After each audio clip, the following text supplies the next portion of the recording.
Au sommaire de cette édition, le meurtre de Freddy Liot, un jeune maçon assassiné à Annemasse. On se bat parce qu'on sait qu'il nous dirait « Papa et maman, battez-vous ». Quelques jours plus tôt, ses parents avaient reçu une demande de rançon. Lamentable, on voit ça dans les films, mais on se dit c'est pas possible que ça se réalise chez nous, c'est pas possible. Le reportage de la semaine au tribunal correctionnel de Toulon. Moi, je voulais dire que c'est pas moi. Je n'étais pas au volant. Ma parole que je n'étais pas au volant. Nous avons obtenu l'autorisation exceptionnelle de filmer l'intégralité des débats. Vous allez vous retrouver avec un casier judiciaire. Tout ça parce qu'un individu n'a pas roulé assez vite, à votre idée, sur la route. C'est totalement effarant. Une radiographie de la délinquance au quotidien. Attention, les peines peuvent être très lourdes. Le tribunal vous condamne en répression à la peine de 6 mois d'emprisonnement.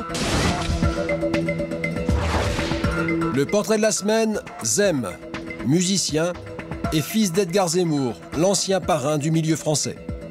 Je pense qu'il y a beaucoup de gens qui trouvent ça cool d'être le fils d'un bandit parce qu'ils ne l'ont pas vécu, mais je pense que n'importe quelle personne qui le vit ne trouverait pas ça très cool.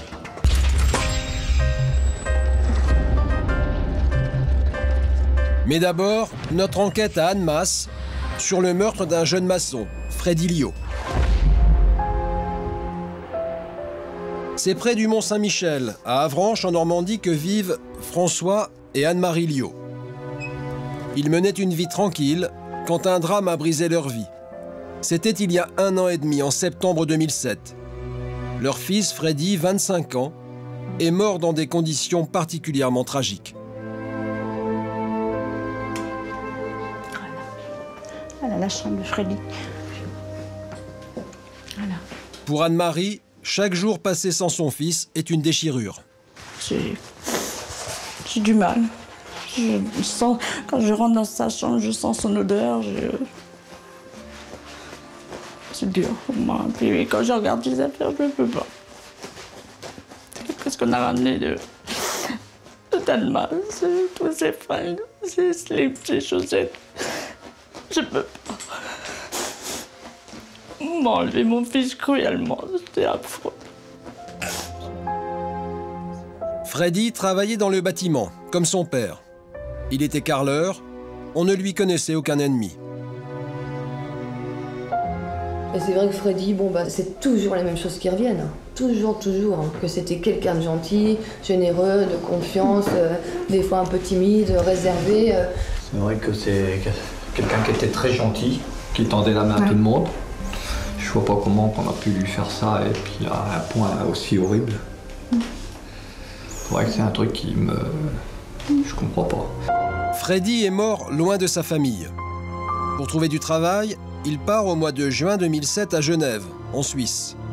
Il se rend dans cette agence intérimaire, spécialisée dans le bâtiment.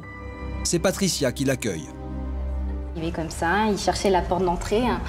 Donc voilà, il est rentré, il a vu qu'il y avait déjà une bonne ambiance, donc tout de suite on lui a proposé de s'asseoir. J'ai vu que c'était quelqu'un un petit peu réservé, un petit peu timide, mais tout de suite, au bout de 10 minutes, il a commencé à discuter avec les autres, avec moi, donc je pense qu'il s'est senti bien. Très vite, l'agence lui trouve une mission sur un chantier. C'était quelqu'un d'assidu, de ponctuel. C'était quelqu'un qui travaillait bien, qui avait une bonne cadence, qui ne se plaignait pas. Vraiment quelqu'un de très gentil. Gentil, sociable et travailleur. Freddy travaille en Suisse, mais il s'installe dans ce petit meublé situé de l'autre côté de la frontière, en France, à Annemasse. Les loyers sont moins chers. Il se plaît dans sa nouvelle vie même si sa famille lui manque. Il a l'habitude de les appeler quotidiennement.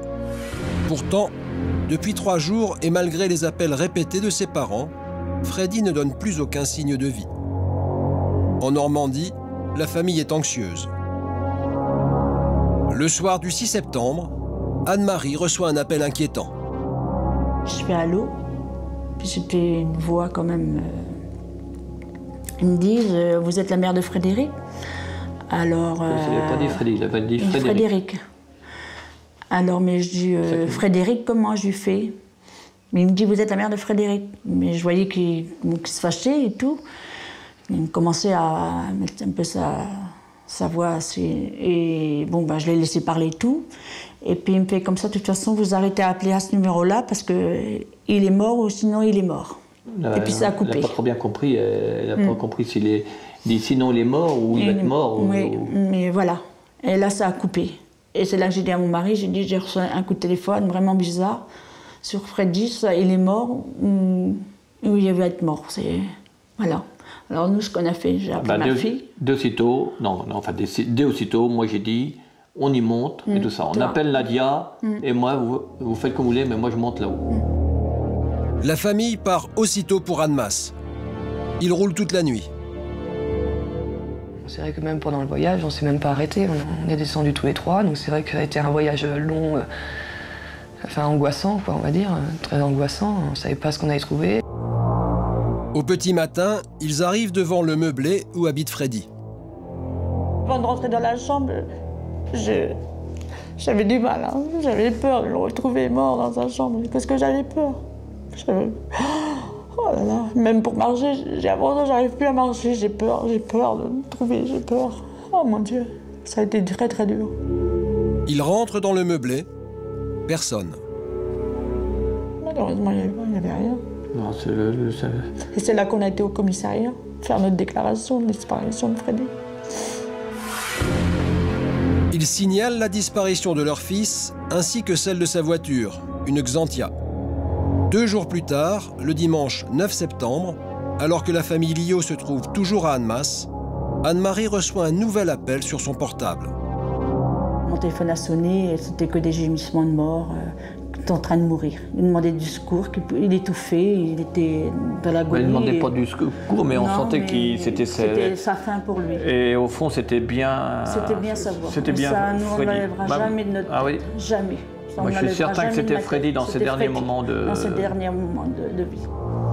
À 21h, le téléphone sonne encore. Anne-Marie est trop bouleversée pour prendre l'appel. C'est Nadia qui décroche. Elle m'a dit, si vous voulez revoir votre fils vivant, c'est 75 000 €. Et il croyait que c'était moi qui étais au fil, ou du fil. Et je vous rappellerai pour la rançon, mais il me faut 75 000 €. Et le mardi, il fallait lui trouver pour le mardi la rançon de 75 000 €. L'appel est pris très au sérieux, d'autant plus que la voiture de Freddy est retrouvée carbonisée et maculée de sang. Branle-bas de combat au commissariat. C'est la police judiciaire qui prend l'affaire en main. Toute la famille est placée sous écoute téléphonique, au cas où le ravisseur rappellerait. Le mardi se passe, aucun coup de fil. Mais le mercredi 12 septembre, les enquêteurs convoquent la famille.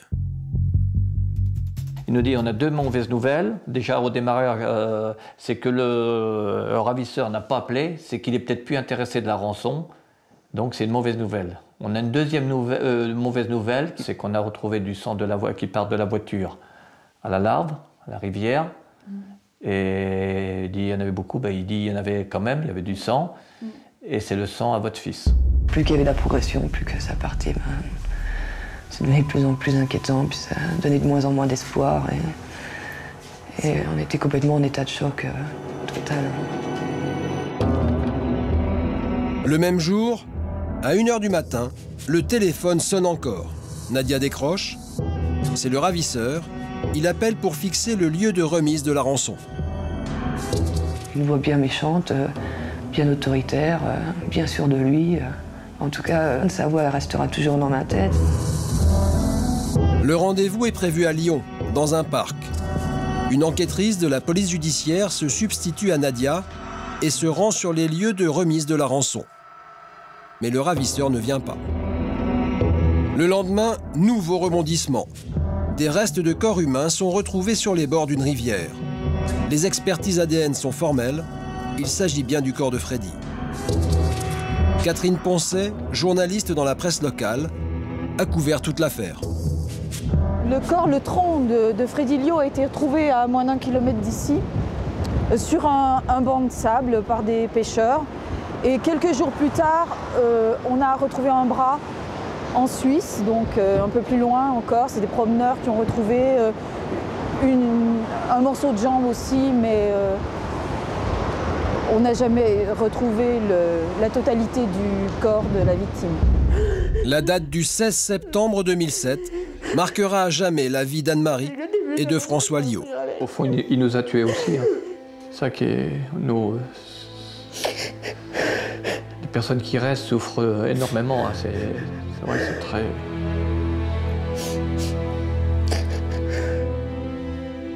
À Annemasse, l'enquête progresse. En épluchant le portable de Freddy, les policiers découvrent que ces derniers appels sont dirigés vers un certain Karim, un maçon que Freddy a rencontré dans l'agence intérimaire. Ils se mettent à sa recherche et le retrouvent caché chez son ex-femme à Saint-Étienne. Placé en garde à vue, il passe aux aveux. Il reconnaît avoir tué Freddy. Et il livre ensuite sa version des faits. Le jeudi 6 septembre, aux alentours de 17 h, Freddy quitte sa chambre meublée d'Annemasse et se rend en voiture chez Karim. Les deux hommes commencent à discuter quand Karim se rend compte que les 400 € qu'il aurait laissés sur une table ont disparu. Il demande à Freddy de les lui rendre. Freddy nie avoir pris cet argent. Commence alors une dispute, puis une bagarre, pendant laquelle Karim s'empare d'un marteau et frappe Freddy à la tête. Il s'effondre, mort sur le coup. Paniqué, Karim décide alors de se débarrasser du corps. Il le dépose en plusieurs morceaux dans un sac de sport, puis appelle une première fois la famille de Freddy. Il sort ensuite de son appartement et prend la voiture de Freddy.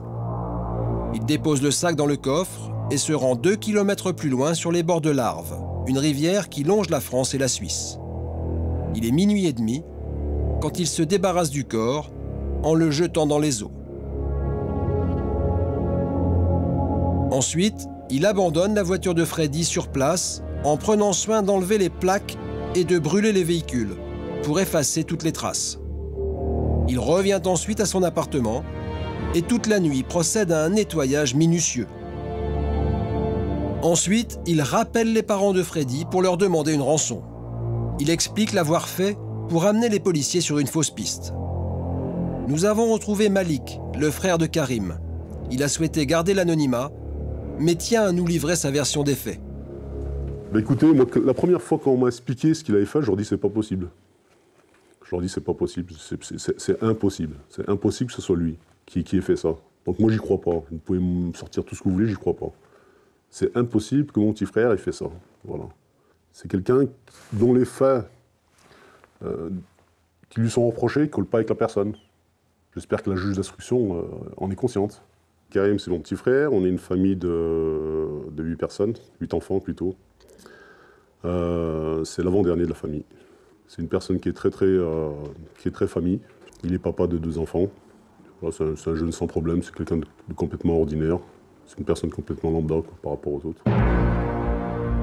Le 24 juin, une reconstitution est organisée. Et là, coup de théâtre, Karim revient sur ses aveux. Il avoue aux enquêteurs être un petit vendeur de cannabis. Et il raconte que ce soir-là, 2 individus seraient venus chez lui pour prendre des stupéfiants et de l'argent. Ne trouvant pas ce qu'ils cherchent, ils s'en prennent à Karim. Freddy s'interpose. Il m'a sauvé la vie, entre guillemets, quoi. Il m'a dit, parce qu'il ne serait pas intervenu, on ne sait pas ce qui serait passé. Un des 2 hommes aurait alors tué Freddy. Karim aurait assisté au meurtre, impuissant, sous la menace d'un revolver, tenu par le 2e homme. Il m'a dit, ça va à une vitesse dingue. Ils parlent entre eux dans une autre langue, je comprends rien de tout ce qu'ils me disent. Moi, je suis à genoux et un pistolet sous, pas entre la tempe, mais bon, qui me vise. Je pensais vraiment qu'il allait y passer. Les 2 hommes auraient ensuite forcé Karim à appeler la famille de Freddy pour demander une rançon. Qui sont ces 2 hommes? Existent-ils vraiment?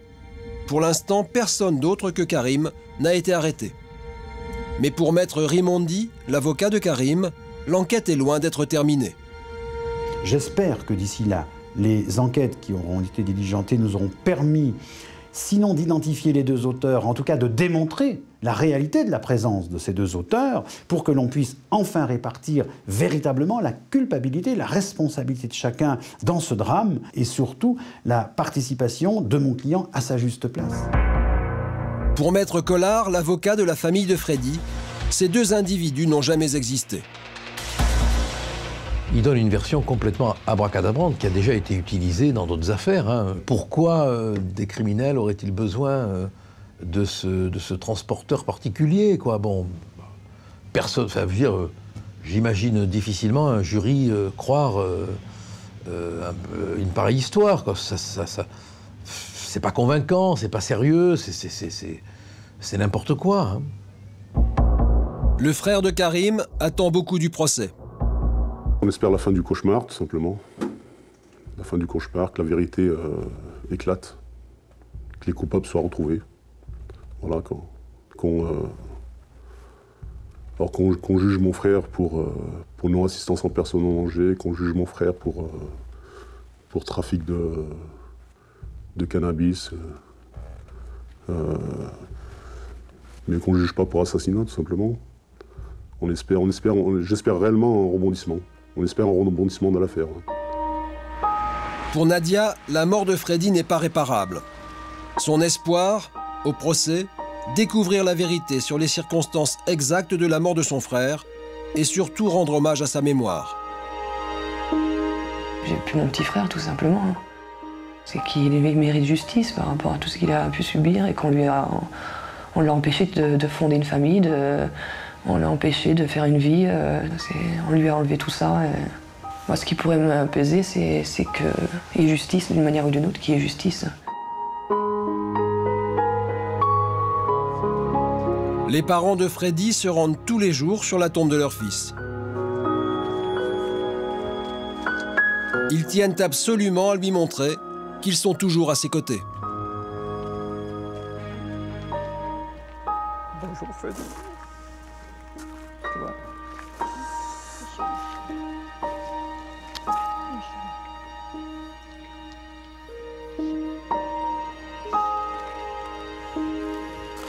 Beaucoup de personnes là qui se battent pour toi.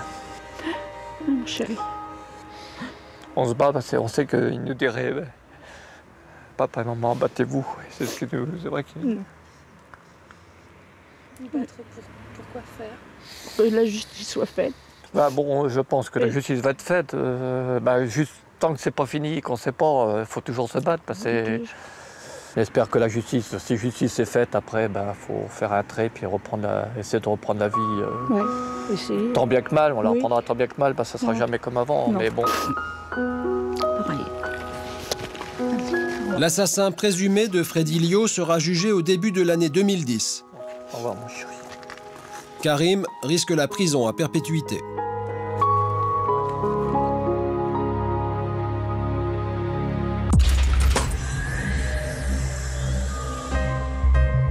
Tout de suite, le portrait de la semaine. Zem, musicien et fils d'Edgar Zemmour, l'ancien parrain du milieu français.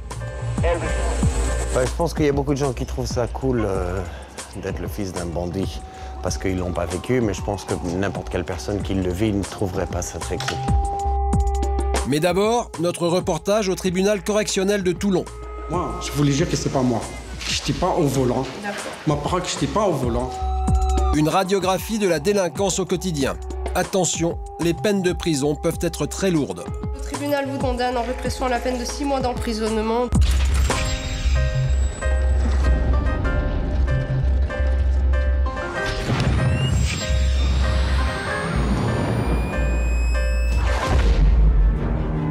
Palais de justice de Toulon. Plus de 5000 affaires y ont été jugées l'année dernière. Dans cette salle, le tribunal correctionnel. 3 fois par semaine, on y juge des délits de la vie quotidienne. Violence, escroquerie, alcool au volant, des délits qui peuvent valoir jusqu'à 10 ans de prison. Il est 8h30, une longue journée s'annonce pour les magistrats. 15 dossiers vont être examinés pour chacun d'entre eux. Le tribunal va consacrer environ 1 heure. Hélène Bartenary, la présidente, mène l'audience. C'est elle qui décide des peines avec ses assesseurs. À sa droite, le substitut du procureur, Émilie Debasque. Elle représente la société et requiert les peines contre les prévenus. Dans la salle, au premier rang, les avocats. Au fond, les victimes, les prévenus et leurs familles. Ils se côtoient sur les mêmes bancs et peuvent attendre toute la journée que leur affaire soit examinée. Premier dossier du jour, une plainte pour escroquerie. Au chef de la barre, s'il vous plaît. Nicole est infirmière à la retraite. Elle est accusée d'avoir volé sa mère, âgée de 91 ans. Elle lui aurait soutiré près de 40 000 € en 3 ans. À l'origine de cette plainte, son frère, qui n'est pas présent à l'audience. Votre mère dit qu'elle vous faisait entièrement confiance. À l'origine, la facilité que j'avais donnée à Nicole pour utiliser mon argent était basée pour les petites dépenses courantes, le ménage, les courses, en fait la vie de tous les jours, mais jamais au point où elle l'a fait. Vous aviez la carte bancaire des 2 comptes? Elle me les donnait quand je venais vivre. Pour question de commodité, hein. Voilà. Au départ c'est ce qu'elle dit. Et en général, elle venait toujours avec moi chercher de l'argent, mais elle savait jamais se servir des machines. Alors je le faisais pour elle. Effectivement, elle a dit qu'elle ne savait pas Mais et qu'elle j'ai jamais- elle avait peur de se tromper. Mais j'ai jamais emmené les cartes chez moi. À chaque fois que je repartais chez moi, je lui laissais ses cartes. C'est des sommes importantes hein, qui ont effectivement bien apuré les comptes. Hein. Retrait litigieux à l'aide de la carte bleue, 31 000 francs, 46 400 francs. Il y a un chèque de 70 000 francs. Donc les 70 000 francs, vous les avez encaissés. Oui, et c'était aussi surtout parce qu'elle sait très bien que quand elle va décéder, elle va être enterrée à Clamart dans le caveau de famille avec mon... Et c'est vous qui payerez à ce moment-là Et tout voilà. ça? Bon, je sais pas si ça coûtera aussi cher, mais bon... Nicole se défend d'avoir vidé les comptes de sa mère. Elle accuse son frère, qui a déposé plainte contre elle.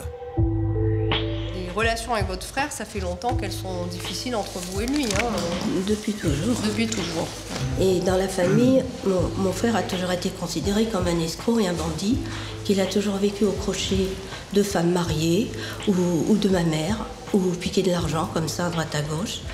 Et mon père, ça faisait longtemps qu'il lui avait interdit l'accès de la maison. Et quand mon père est décédé, il est arrivé à la maison en maître de maison et il a dit maintenant c'est moi le chef et c'est moi qui vais diriger tout le monde. Vous pouvez vous asseoir, madame. Merci. Madame le procureur, vous avez la parole pour vos réquisitions dans ce dossier. Nicole risque jusqu'à 3 ans de prison. Que va requérir madame le procureur? Il va falloir tenir compte, bien évidemment, de l'importance des sommes détournées. Je l'ai dit, on est à plus de 36 000 €. Et puis du caractère particulièrement désagréable des faits, parce qu'on a quand même spolié sa maman. À partir de là, je vous demanderai donc de la déclarer coupable, de la condamner à une peine de 12 mois d'emprisonnement avec un sursis. Nicole habite à 500 km du domicile de sa maman, à Saint-Cyr-sur-Mer. C'est son frère qui vit avec la vieille dame. L'avocat de Nicole va s'appuyer sur cet argument. Sur les bancs de la défense, maître Canis, vous avez la parole. Vous verrez qu'il y a énormément de retraits bancaires qui sont faits à Saint-Cyr. Et ma cliente vit à Clermont-Ferrand. Elle est infirmière anesthésiste, elle a 5 semaines de congé par an. Donc elle se rend quelques fois par an à Saint-Cyr-sur-Mer, certainement pas tout le temps. Et il y a des retraits par compte bancaire tout au long de l'année à Saint-Cyr-sur-Mer. Donc il y a bien quelqu'un d'autre qui se sert de la carte. C'est l'évidence lorsqu'on prend soin de lire les retraits. Il y a un homme particulier qui s'appelle François. François, c'est le frère de Nicole, l'homme qui a déposé plainte. En se constituant partie civile, il écarte de lui les poursuites. Et cela peut-être qu'il l'a trop bien compris. En tout état de cause, je défends une femme qui, elle, n'a rien à se reprocher, qui est d'une probité totale, et je vous demande de lui rendre son honneur et de la relaxer. Merci, maître. Madame, levez-vous. Souhaitez-vous rajouter quelque chose à la plaidoirie de votre avocat? La décision est mise en délibéré. Le tribunal va se retirer, faire donc une suspension pour délibérer dans ce dossier. On va faire un petit peu le point sur ce qui... Décision dans 1 heure.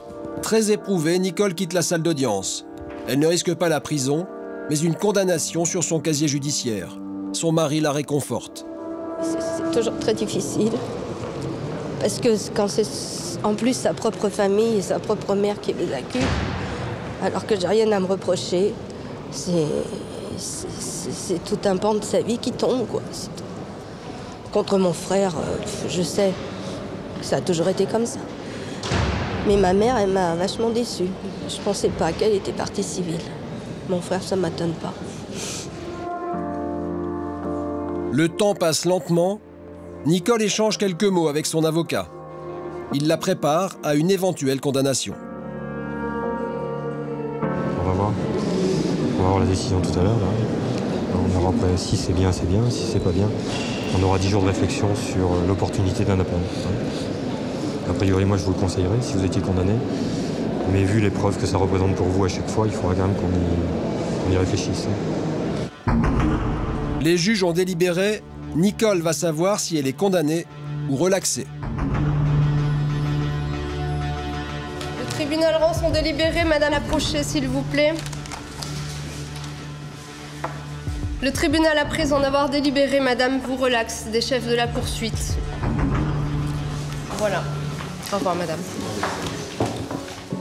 La présidente passe aussitôt à l'affaire suivante. Nicole contient son émotion, son mari lui fond en larmes. Pour eux, l'audience est terminée. À la sortie de la salle, Nicole tombe dans les bras de son avocat. J'ai le ciel qui me tombe sur la tête. J'y croyais pas.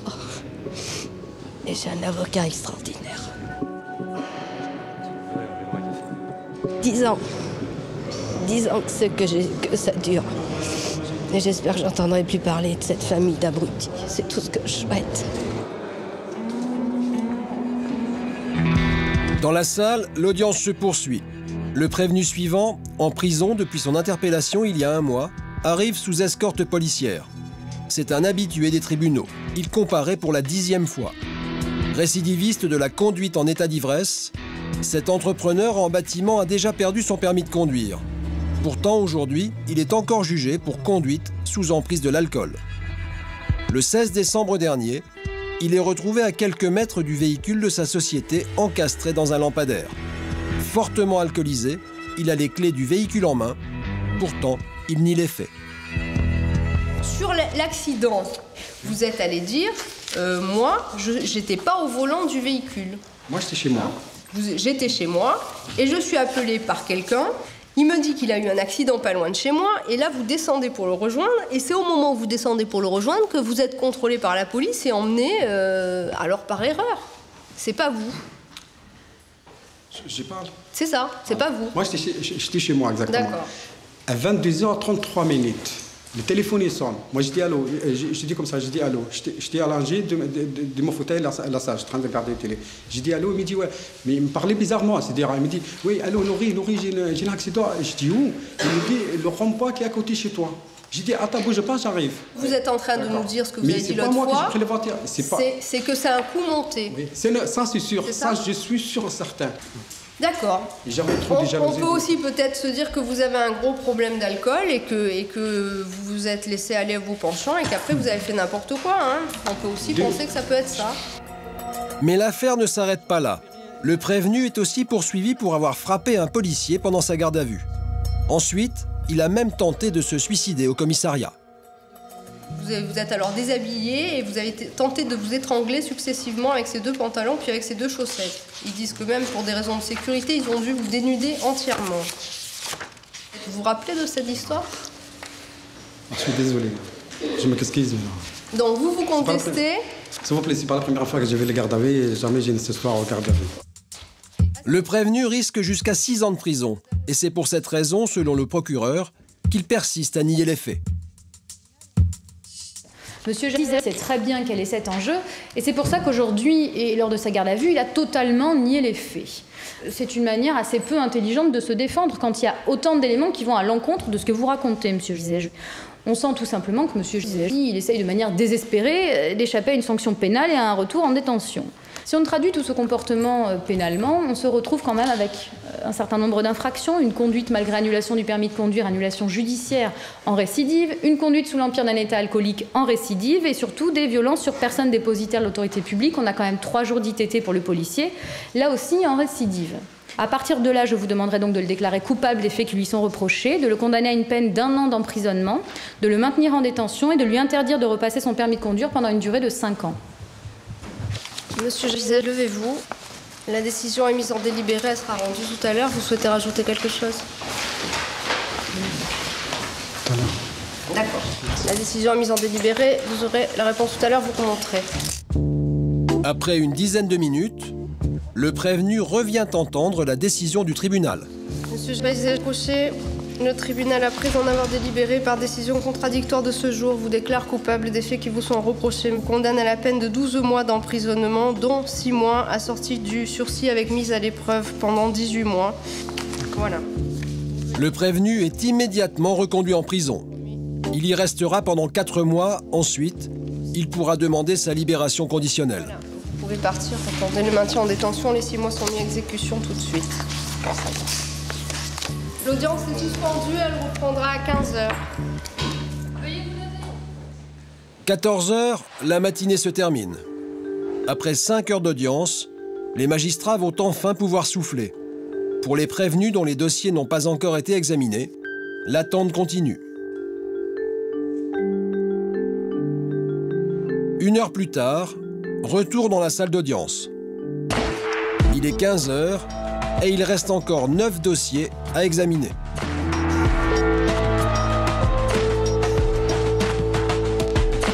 Cette fois, c'est une affaire de violence sur la voie publique. Le 30 août 2007, ce jeune père de famille est au volant de sa voiture. Devant lui, un vacancier qui roule trop doucement à son goût. Aidé par son frère au volant d'un autre véhicule, il course le vacancier et il le frappe. Vous vous êtes arrêté quand il est au feu rouge? C'est ça. Et à ce moment-là, vous sortez et votre frère, il a une bombe lacrymogène et c'est lui qui il envoie un coup en premier? En fait, ce qu'il y a, c'est que on était arrêté au feu et on est sorti du véhicule, mais c'était vraiment pour avoir des explications. Et au final, ils sont sortis. Le premier, il est sorti, on n'a rien demandé. Donc, comme il dit, avec des paroles, mais on n'a rien demandé. Et mon frère, il a eu peur, il a mis un coup de bombe lacrymogène. Du coup, je me suis mis au milieu. Alors, est-ce que vous l'avez frappé à plusieurs reprises? Oui. Vous avez dit, j'ai pété un plomb. Parce que c'est la goutte d'eau. Hier, je sais pas ce qui m'a pris. Ce qu'a fait le jeune dans sa Golf, c'est pas grave. J'ai dû le subir une centaine de fois durant l'été. Mais là, c'était la goutte d'eau qui faisait déborder le vase. J'ai pété un plomb. S'il n'y avait pas eu le feu rouge, qu'il était parti, vous auriez continué longtemps comme ça? 10 mètres après, j'étais obligé de tourner à droite pour aller à mon travail. Eh ben, c'est dommage pour la victime qui a eu ce feu rouge alors. Simplement une question, monsieur. Vous indiquez, je voulais avoir une explication. Une explication sur quoi? Pourquoi il roule doucement? C'est quoi l'explication que vous attendez de ce monsieur? Expliquez-moi justement, je comprends pas. De 80 à 30 et pourquoi les insultes et pourquoi tout ça en passant quoi. Vous l'avez pas insulté peut-être, monsieur? À la base, j'ai juste comme ça, mais vite fermé. Et c'est après que ça. Vous avez quoi? Ça veut dire quoi, j'ai? Vous l'avez insulté, il vous a insulté? Oui, mais vite fermé. À la base, c'était passé rien de plus que ça. Quoi. Et donc, vous voulez qu'il vous explique quoi? Pourquoi il vous a insulté? Pourquoi il a pilé, pourquoi il m'a insulté, j'avais pas compris en fait. Et effectivement, j'étais énervé. Dans la salle, toute la famille du jeune homme, dont sa femme, enceinte de 8 mois. On peut pas trop comprendre pourquoi ce déchaînement de violence comme ça, en si peu de temps. Vous avez d'ailleurs dit au service de gendarmerie le jour même que vous regrettiez, enfin que ce qui s'était passé. Complètement. Dans la salle, toute la famille du jeune homme, dont sa femme, enceinte de 8 mois. Au bout d'une demi-heure d'audience, le prévenu finit par expliquer son geste. Bien. Vous voyez quelque chose à rajouter, monsieur? Juste que la veille des faits, en fait, ma femme elle a fait une fausse couche. Et que, en fait, le midi, je suis rentré à l'hôpital hier pour la voir. C'est pour ça que j'étais sur la route. Donc il y avait une situation particulière qui faisait que vous n'étiez peut-être pas dans votre meilleure humeur pour supporter ce genre d'événement. Et après coup, vous expliquez comme ça votre déchaînement de violence? C'est pour ça que j'ai marqué, j'ai pété un plomb, j'ai pas compris, et que le jour même, j'étais désolé. Quoi. Les explications du jeune homme vont-elles convaincre madame le procureur? Pour ces violences gratuites, elle peut requérir jusqu'à 5 ans de prison. Les deux frères sont inconnus de la justice, l'un comme l'autre sont insérés, ils travaillent. Donc on comprend encore moins comment ils peuvent prendre le risque d'entraver leur avenir professionnel pour avoir un comportement aussi stupide. Le second est en école de commerce. Vous allez l'un comme l'autre vous retrouver avec un casier judiciaire, avec des risques de ne pas pouvoir embrasser la carrière professionnelle que vous souhaiteriez. Tout ça parce qu'un individu n'a pas roulé assez vite à votre idée sur la route. C'est totalement effarant. Compte tenu de ces éléments, je vous demanderai donc de les déclarer coupables, de condamner l'un comme l'autre parce qu'à mon sens, leur responsabilité est identique, à 10 mois d'emprisonnement avec sursis et à une suspension de leur permis de conduire d'une durée d'1 année. L'avocat du jeune homme va tenter de persuader la cour du caractère exceptionnel des faits. Le jour du drame, son client était perturbé. Il vient de perdre un enfant. Sa femme était quasiment à terme. Sa femme est hospitalisée. Et ce jour-là, donc, sur ses heures de travail, il va à l'hôpital et il va revenir pour travailler. Il y a eu effectivement ce qu'il a appelé un pétage de plomb. Vous accuserez peut-être cette façon ou cette image. Eh bien, en tous les cas, il a eu une réaction qui ne lui ressemble pas. Alors, il y a une affaire qu'il faut ramener à de justes proportions. Alors, vous souhaitez-vous rajouter quelque chose? Bien, la décision est mise en délibéré, elle sera rendue tout à l'heure dans le courant de l'audience. Après la suspension, vous attendez dans la salle. Dossier suivant. Inquiet, le jeune homme quitte la salle d'audience. Dans les couloirs, il retrouve son avocat. C'est un voyou. Loin de là. Vous avez compris que la prochaine fois... Voilà, je dois rouler mieux que vous sur la route. C'est devenu irréprochable. Là, vous vous retrouvez dans des galères. Ça fait 2 ans que ça dure, cette histoire. J'aurais jamais cru venir ici pour mes enfants, voilà. Bon, madame, c'est pas un criminel, hein. Je suis père de famille, donc vraiment, je descends bas par rapport à l'estime qui me porte. Mais ça fait 4 jours que je dors pas et je sais pas, j'arrive pas. C'est pas de moi, donc je comprends pas, j'étais jamais venu. Une demi-heure plus tard, le jugement tombe. Le tribunal vous déclare coupable des faits qui vous sont reprochés, vous condamne en répression à la peine de 6 mois d'emprisonnement assortie du sursis simple, ainsi qu'à une peine de 6 mois de suspension du permis de conduire. Voilà, donc vous avez une somme de 800 € à payer à titre provisionnel pour l'instant à la partie civile. Voilà, vous pouvez disposer, monsieur.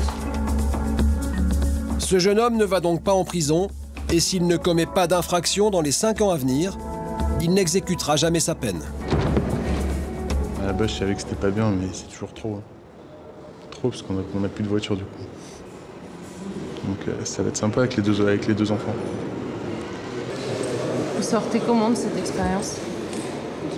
Franchement, pas dire choqué, mais presque, parce que ça fait 10 heures qu'on est là. Alors qu'il y a longtemps que j'ai pris conscience de ça, de ce que j'ai fait. Ça fait 1 an et demi, j'ai jamais refait d'excès de vitesse, ni de ceinture, ni de téléphone, ni quoi que ce soit. Il y a longtemps que j'ai compris, mais il faut passer par là. Il est presque 21 h.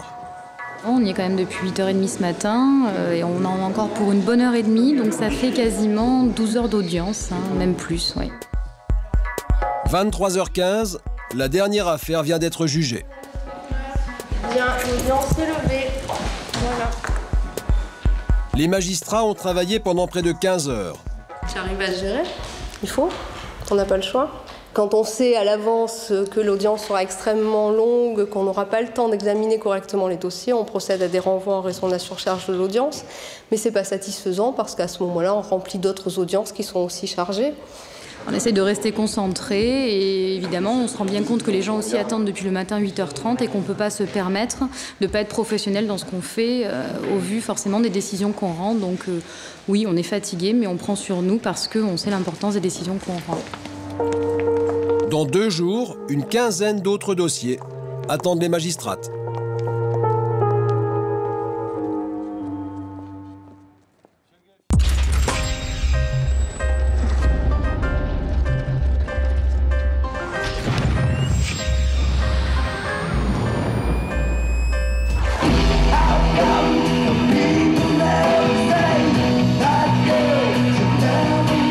Janvier 2009, dans une salle de concert à Rochefort. Un homme chante l'histoire chaotique de sa vie. Il s'appelle Zem. Délinquance, drogue, prison, il a tout connu. S'il est sorti de l'enfer, c'est grâce à la musique. À la fin de chaque concert, il tient une bougie. Vous allez comprendre pourquoi. Zem, c'est Michael Zemmour, le fils d'Edgar Zemmour, l'un des parrains de la pègre des années 70, un gang que l'on appelait le clan des Z, 3 frères, maîtres d'une des mafias les plus redoutables de Paris. Michael revient sur les lieux de son enfance dans le quartier du Faubourg Montmartre. On est devant l'ancien cercle de mon père, voilà, sur les grands boulevards. Voilà, je passais beaucoup de temps ici quand j'étais enfant, à la fenêtre. On regardait les gens passer et regardait les joueurs à l'intérieur.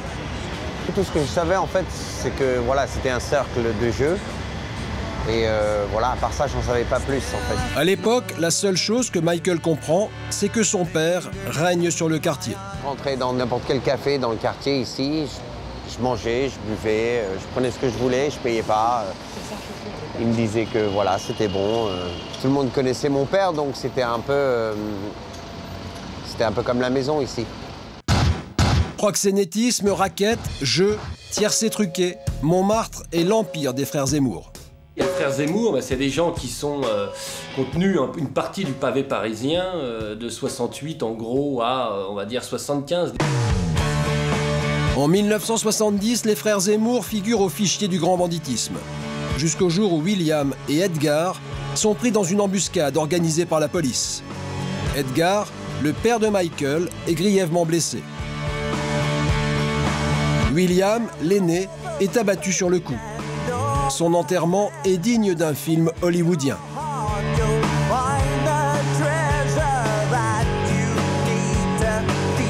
Rétabli, le père de Michael décide de fuir à Miami, où il s'installe avec sa famille. Michael grandit en Amérique, mais en 1983, son père est rattrapé par son destin.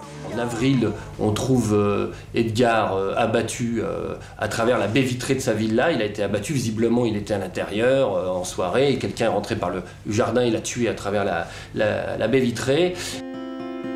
À l'époque, Michael a 11 ans. Il devient orphelin. Sa mère, alcoolique, a disparu depuis plusieurs années. À Miami, seul avec son frère et sa grande sœur, il sombre dans la délinquance. J'ai fait ce que j'avais besoin de faire. J'avais besoin d'être sûr que j'étais pas un mafieux, on va dire, si on veut dire ça comme ça. J'avais besoin de savoir que j'avais pas du sang de voyou dans moi. J'avais besoin. Alors qu'est-ce que j'ai fait? Je me suis lancé avec les voyous. J'ai été dans les prisons, j'ai été dans les quartiers de drogue, je me suis défoncé avec les toxicos. J'ai fait toutes ces choses-là parce que j'avais l'impression que c'est ce que j'étais. Mais le problème, c'est qu'à chaque fois que je me retrouvais dans ces situations-là, les mecs, ils me disaient « Mais qu'est-ce que tu fais là? Casse-toi ». Braquage, alcool, drogue, Michael passe 7 ans dans les prisons les plus dures de l'Amérique. Il frôle la mort à plusieurs reprises. Une seule chose le maintient en vie, la certitude, depuis sa plus tendre enfance, que son destin est dans la musique. Une conviction qu'il mettra des années à assumer. Quand j'ai commencé à sombrer dans l'alcool et dans la drogue, je souffrais énormément parce que j'arrivais pas à vivre la joie d'être animé artistiquement. J'arrivais pas à la vivre parce que je l'assumais pas du tout, je comprenais pas ce que c'était. Et puis d'abord, quelqu'un qui vient d'une famille comme la mienne ne peut pas être artiste. Fou de musique, il apprend à jouer de la guitare en prison et c'est là que pour la première fois, il ose se produire devant les autres.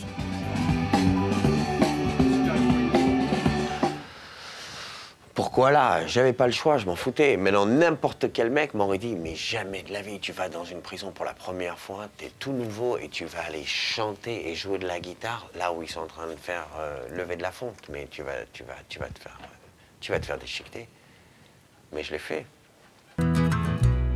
En 1997, expulsé des États-Unis, Michael rentre à Paris. Il apprend le décès de sa mère. Il tente alors de survivre en jouant de la guitare dans les bars. En 2004, le miracle se produit. Michael est repéré par une maison de disques. 1 an plus tard, il sort son premier album et commence à tourner sur les scènes parisiennes. Voilà, j'ai vraiment l'impression d'avoir une famille quand je suis avec les musiciens et j'ai vraiment l'impression d'être à la maison quand je suis en studio ou quand je suis sur scène, quoi. Tu peux faire de la rythmique normalement où tu fais tes thèmes pour soutenir. Continue à plaquer les accords, comme si tu faisais de la guitare rythmique, comme si c'était moi qui jouais, tu sais. D'accord. Tu fais juste de la rythmique pour soutenir, comme ça tu mettras tes thèmes par-dessus. Après le premier album, j'ai écrit un bouquin qui est en cours d'adaptation au cinéma. Le producteur qui veut adapter l'histoire de Michael au cinéma s'appelle Gérard Kadosh. L'histoire du fils Zemmour l'a bouleversé.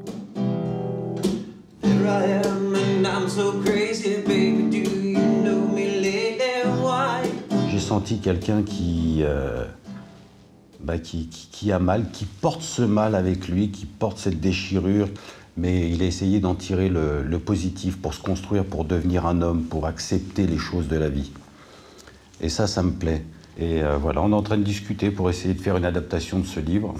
C'est pas facile, contrairement à ce qu'on pense, mais c'est un sujet qui nous intéresse vraiment. Et puis, je suis à fond avec toi, mec. À fond. Michael rêve de revenir bientôt sur la scène de son premier succès. Un concert qui a marqué le tournant de sa vie. Cette fois, il veut y chanter les chansons de son deuxième album, l'histoire de sa renaissance. Ma place, elle est ici. C'est évident pour tout le monde. Hein. C'est moi qui étais en retard hein, dans l'histoire. Parce que tout le monde me l'a dit pendant des années et des années et des années, et je ne les croyais pas. J'avais besoin de le voir pour moi-même, quoi. La première fois que je suis monté sur cette scène et que j'ai vu tous ces gens, je l'ai découvert par moi-même. Donc maintenant, je sais que c'est vrai, je sais que je l'ai, et maintenant, personne ne peut me l'enlever. Et avant chaque concert, Michael a toujours une pensée particulière. Mon père, il est très fier de moi aujourd'hui, je pense. Ouais. Je pense toujours à mon père et à ma mère à chaque fois que je monte sur scène, toujours. Et j'amène toujours une bougie avec moi sur scène que j'allume pour eux avant chaque concert. Et souvent, discrètement, sans rien dire au public, je chante toujours une chanson pour eux. Et c'est souvent la chanson que je chante la plus fort. Donc voilà.